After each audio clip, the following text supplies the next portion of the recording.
Before we can talk about red flags, boundaries, or self preservation, we need to redefine what we even mean by risk in this context. Because most women have been trained to think about risk purely in either physical or financial terms: money, stability, security. But money is only one form of currency. The real economy most women are bankrupting is energetic. Energetic economics is about how you spend your time, your emotional labor, your attention, your nervous system capacity, your future potential, and your life force. Every interaction, relationship, job, obligation is an investment.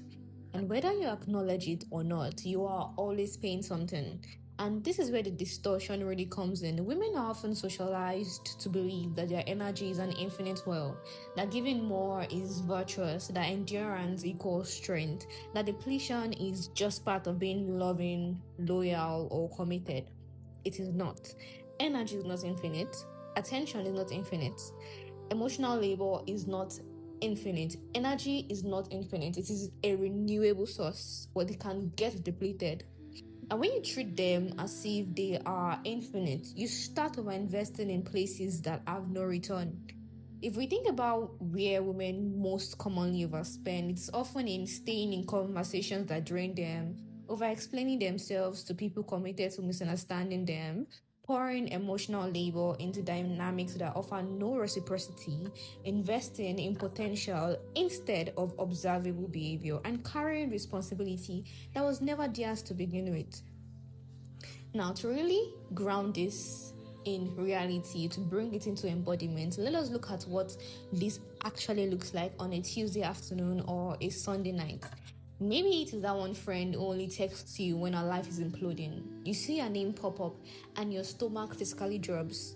You're exhausted. You have a big presentation tomorrow and you have not even eaten dinner, but you spend 2 hours crafting the perfect empathetic response. You're scanning a crisis, managing anxiety, and neglecting your own need for rest.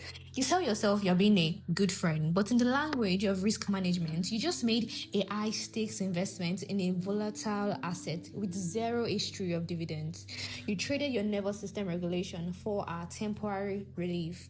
That is not just being nice, that is a massive capital outflow of your life force with no ROI.